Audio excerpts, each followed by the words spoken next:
2020 Olympic Games.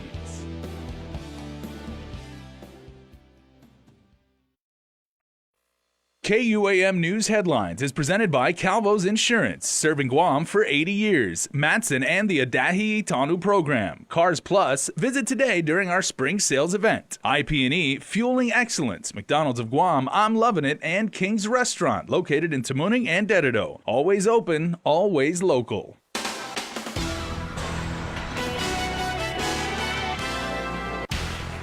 Topping tonight's news, a man is dead after a car crash in southern Guam. The alarming 8th life taken on island highways already this year.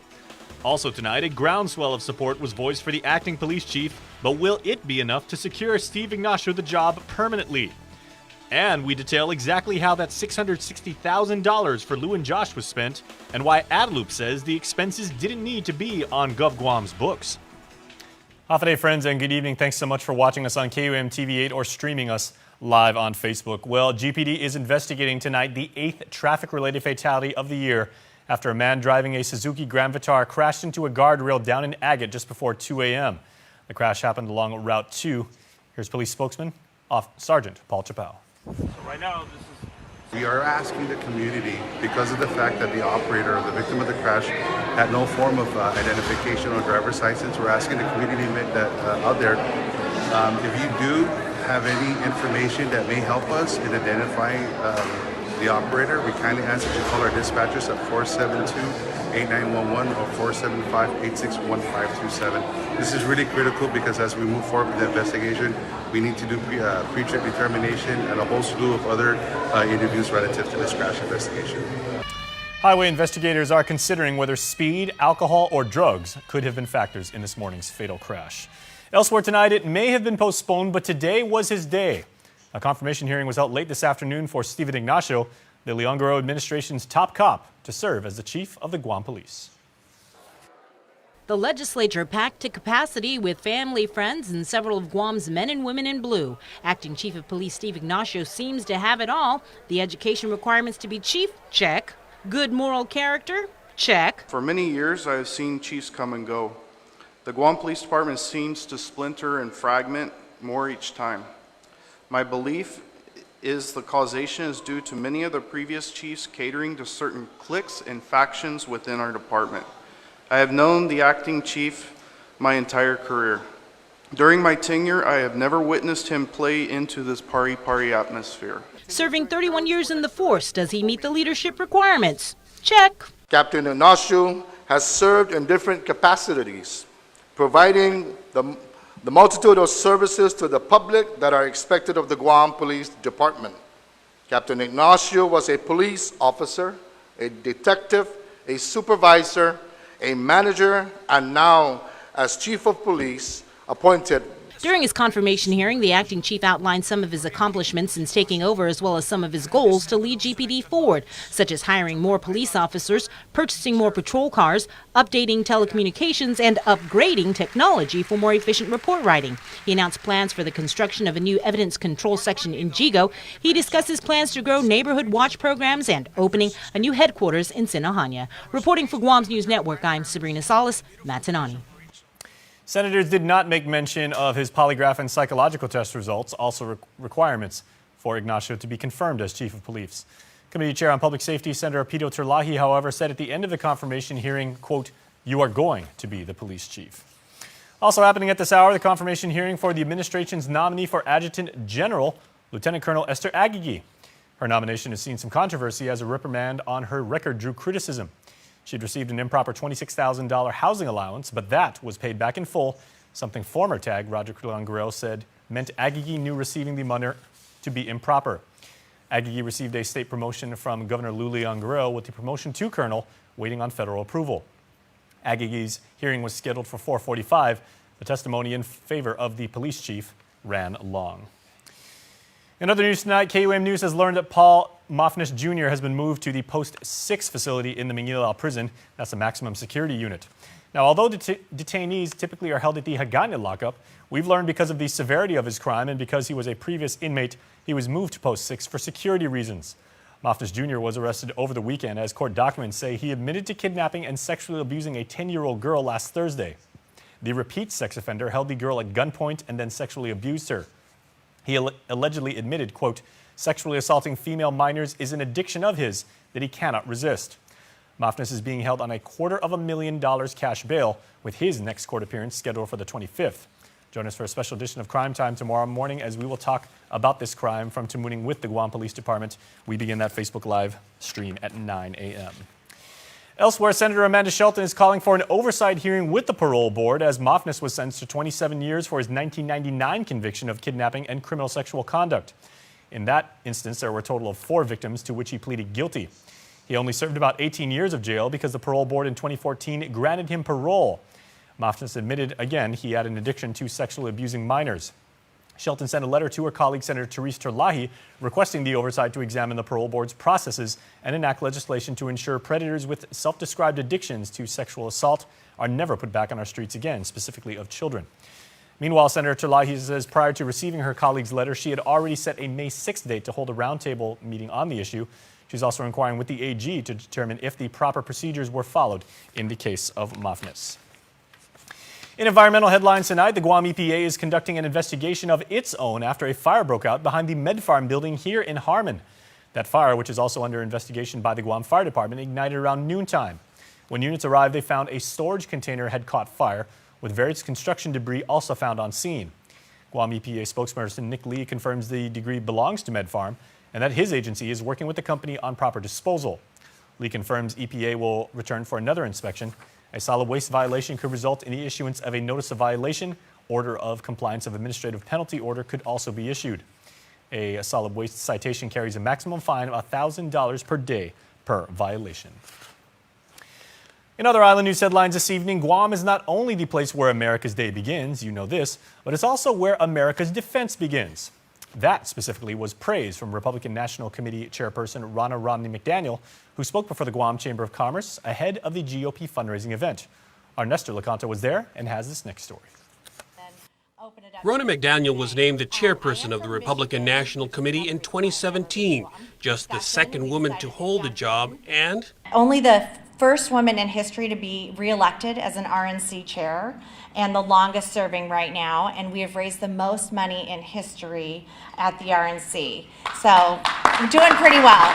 A strong supporter of President Trump, McDaniel praised him for helping to turn around the economy in her state of Michigan and the country. By putting the tax cuts in place that lowered the corporate tax, by putting the deregulation in place, things like Dodd-Frank, that were stymieing investment and lending and the ability for people to start small businesses. So many of the things that this administration have done has really opened up our economy. She says statistics show an increase in jobs and lower unemployment under Trump.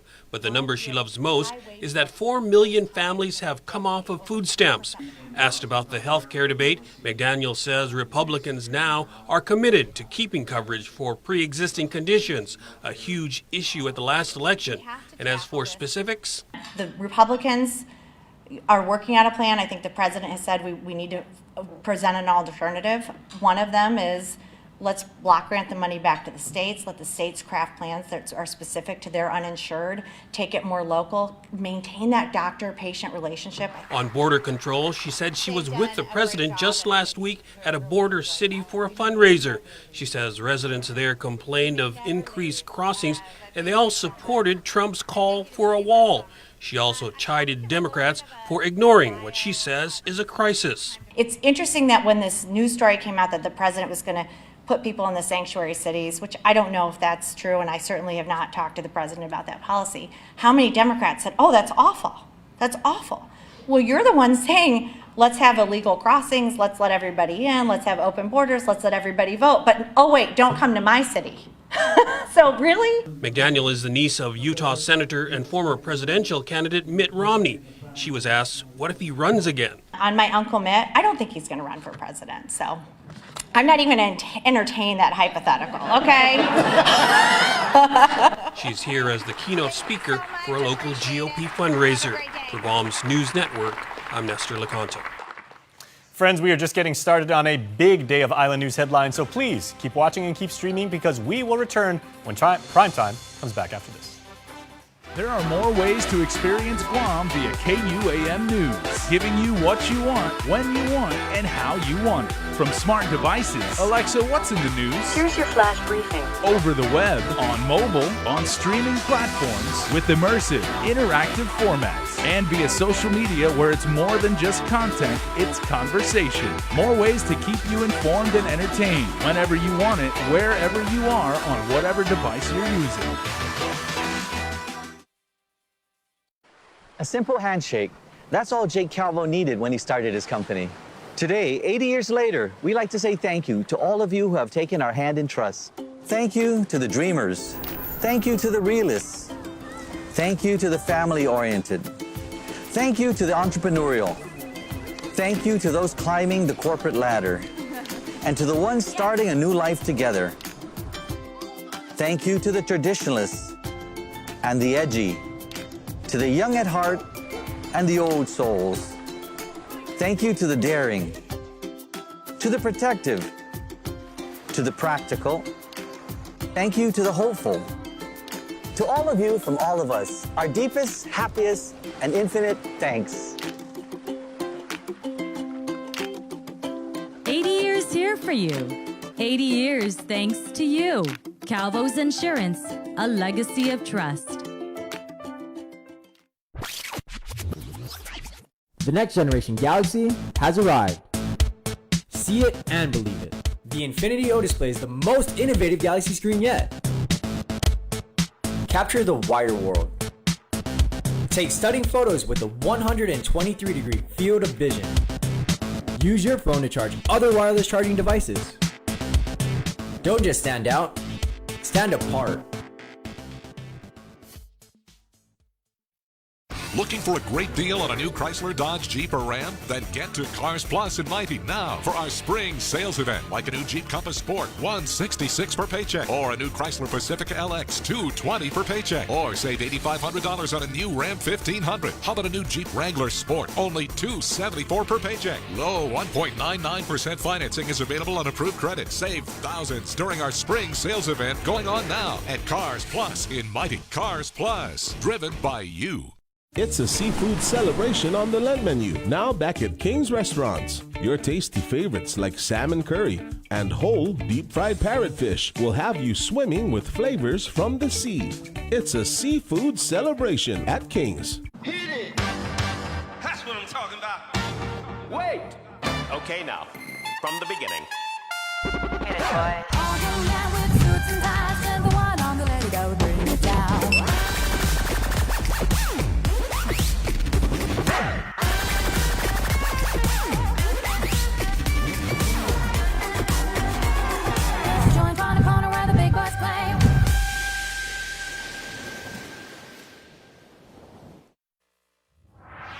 Welcome back, friends, to Primetime. Supplemental security income for Guam residents and a legislative resolution supported it at the subject of a hearing today. Chris Barnett has more. It was the first bill Guam Delegate Michael Nicholas introduced in Congress, and he was back at the Guam Congress Hall to testify in favor of a resolution supporting his SSI bill. The resolution introduced by Senator Mary Torres, who said the SSI bill's $42 million a year price tag is chump change to Uncle Sam. While that is substantial in our eyes, I suppose in the federal government's eyes, that really isn't, could be deemed a drop in the bucket. The SSI bill was referred to the Social Security Subcommittee at the end of January. Now, the measure asks the feds to foot the bill to the tune of $42 million a year for the 6,300 Guam residents eligible for SSI, a welfare program for those who are blind, disabled, or aged 65 or older. Is this proposal budget neutral? Well, I think you know the answer to that. Of course, it's not. The federal government would need to increase the cost allocated for supplemental security income program, and that's the whole reason why I think over these past decades the attempts to move this issue forward has failed, because it was combined of all the other territories. San Nicolas making the point that H.R. 208 is a standalone measure seeking SSI benefits just for Guam. Lee pressing the funding issue, since the congressional pay-go rule calls for an offset for bills that increase spending. To help us allay the concern that this measure may face some serious hurdles. Could you identify a funding offset? PAYGO is intended to make sure that we're offsetting costs for programs that we're going to be incurring new expenses into the federal government. But the argument needs to be made that the lack of supplemental security income to the territories is not a PAYGO budget item. It's a mistake that the federal government has not been including territories to begin with. Senator Lee then asked Nicholas if he planned to ask for a PAYGO waiver, which requires a majority vote of the House. The way the Congress works is we definitely will go about doing that, but I want to do that when we have the momentum. So Nicholas could not provide a timeline for his SSI measure, only saying that a hearing would be scheduled when the committee deems the bill ready to move ahead. At the close of the hearing, Senator Nicholas invited 2 of the 3 senators present. Senator Lee, noticeably not invited to the nation's capital to get FaceTime with Nancy Pelosi. Thank you very much, Senator Torres and Senator Shelton, for supporting the work that we're doing. I wanted to just officially on the record also extend an invitation to both of your offices. I would like to coordinate a presentation of your resolutions with the Speaker. For Guam's News Network, Chris Barnett reports. Chris also adds that SSI benefits would provide assistance of $771 for individuals and better than $1,100 for couples, according to data provided by Senator Torres at the hearing. Well, the newest appointee to the Port Authority Board, manager at GTA Camilla Durking, breezed through her confirmation hearing on Tuesday. The port has drawn a lot of scrutiny lately on issues ranging from the renewed controversy over the firing of 7 employees for an alleged illegal workers' compensation payment and continuing litigation over a multi-million-dollar arbitration award. Durking has pledged to approach each issue with an open mind, and Senator Therese Terlahi said that the members of the Guam legislature are counting on just that. I know that I will work with the board and respect the decisions to ensure, but I also want to understand and give myself some time to understand the issues prior to making any type of judgment on anything. So I think that's the one thing, is that I'm also not afraid to slow down and to really question and understand before I make any decisions. Because of the issues with the port that are ongoing, we want transparency, and we're relying on you. It's you, the board members. It's, the director has a duty, but it's the board members who we're going to look to ensure that all the employees of the port are doing what, we expect of them. Durking's nomination, alongside a host of others, could be voted on during next week's legislative session. Well, $70,000 in carpet and furniture purchases and $35,000 to a contractor for renovations to Adelup and Government House are not subject to Guam procurement laws, since these purchases were made with Lou and Josh Transition Fund. So says Governor's Communication Director Janela Carrera, as by way of a text message to KUAM News, she said, quote, transition funds are not subject to procurement. As reported in our KUAM News exclusive, the Leon Guerrero team raised and spent over $666,000 in transition funds. Guam law says whatever's left of the funds after inauguration costs are paid shall be deposited in the general fund 30 days after swearing in. According to documents KUAM obtained by a Freedom of Information Act request, there was $96,000 left after the inauguration, and the transition team kept accepting donations, raising another $153,000 and spending $250,000 after Lou and Josh were sworn in, and inauguration bills of $417,000 were paid. Carrera says only $700 is left in the transition fund, with no transition fund report having been submitted to the legislature, even though local statute says one must be turned in a month after the new administration does take office. Carrera also adds, quote, any furniture purchased or renovations made to Adelup and Government House using transition money will remain after our administration leaves office. Transition Fund donor Bank of Guam donated $25,000, but the bank was cut checks for over $20,000 from the transition fund. Sanford Technology Group donated $9,000, and that company, owned by Lou and Josh campaign treasurer Tony Sanford, was later cut a check for more than $8,600 on February the 5th. Sanford was also the transition committee head on government finance. Adelup legal counsel Sophia Diaz was also cut a check for a little more than $2,500. Archbishop Michael Burns released a statement on the fire that heavily damaged the iconic Notre Dame church in Paris. The Archbishop says, quote, the church in Guam joins with the citizens of France and Catholics throughout the world to express her sadness at the conflagration that has engulfed its fabled tower with flames. The blaze at the 850-year-old cathedral broke out early this morning Guam time. The spire and roof collapsed, but the main structure was saved. The cause of the fire to Notre Dame has not yet been determined. Well, with regional headlines, here are our friends in Saipan at KSPN2 News. Hafa Guam, here are the headlines for CNMI.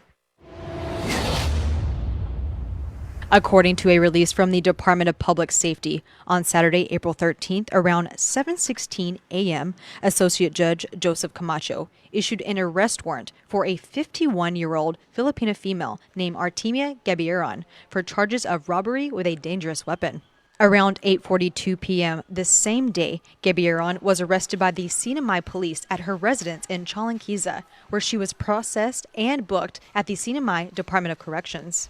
Last week, on the morning of Thursday, April 11th, the suspect allegedly entered the Royal Poker and held the cashier at knife point while stealing $650 worth of cash and fleeing the scene on foot. In the courtroom of Associate Judge Joseph Camacho today, Gabiron was charged with robbery, which serves up to 20 years in jail and a $10,000 fine, and a charge of assault with a dangerous weapon, which serves up to 10 years in jail and a $10,000 fine, and disturbing the peace, which is up to 6 months in jail and a $500 fine. Gabiron also stated that she was on leave without pay from the Kanoa Resort, where she is currently working, after officials from Kanoa identified her as the suspect in the video surveillance of the robbery. A cash bail has been set at $20,000. The preliminary hearing for Gabiron is scheduled for April 24th at 9 a.m. in front of Superior Court Associate Judge Wesley Bogdan. And an arraignment is scheduled for April 29th at 9 a.m. before presiding judge Roberto Naraha. CNMI DPS says numerous leads is what ultimately led to the identification and arrest of the suspect. For more news, visit saipantv.com. For KSPN2 News, I'm Ashley McDowell. Sports is coming up, but first, here's your island weather.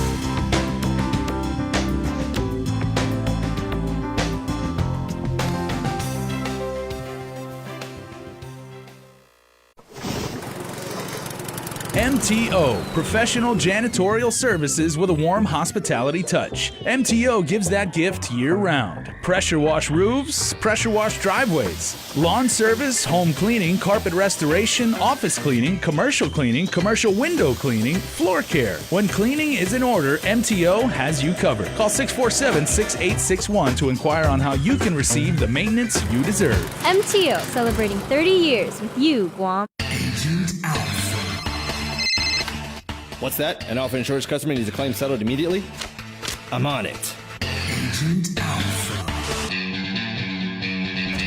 In the event of an accident, theft, or breakdown, each of our Alpha Insure agents are trained to go above and beyond. This is my stop. There she is. Target acquired.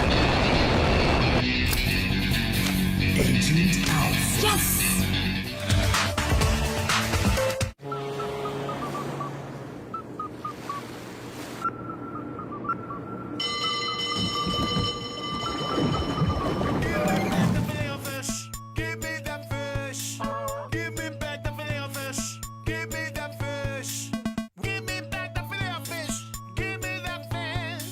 Try double Filet-O-Fish sandwich for double the flavor, just in time for Lent. For limited time, served after 10:30 a.m.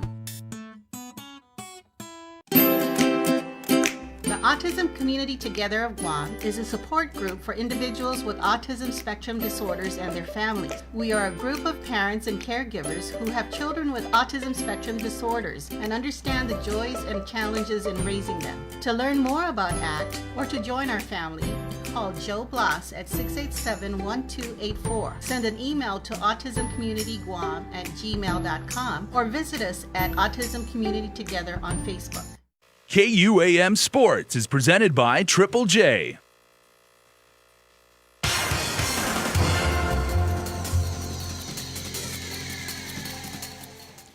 Dave Delgado here for KUAM Sports, brought to you by Triple J. On the way, high school track and field from Guam High. Also, soccer news on some local coaches getting some certification. But first off, Smoking Wheels from this past weekend. Check it out. The 39th annual APL Smoking Wheels Racing Weekend kicked off as usual with drag racing last Friday. Trucks, cars, and bikes pushing their limits on that quarter mile.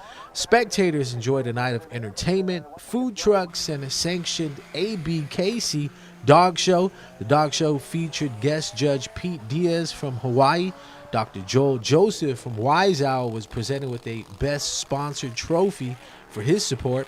Saturday was an action-packed day of racing in the MX and ATV motocross, Auto X and go-kart racing on the asphalt oval track, Stance Philippines and Guam Car Show, and championships for drag racing. ATV Pro Osamu Masuda took the top spot with 50 total points. Ron Schuler was crowned champion in the vet class for big bikes.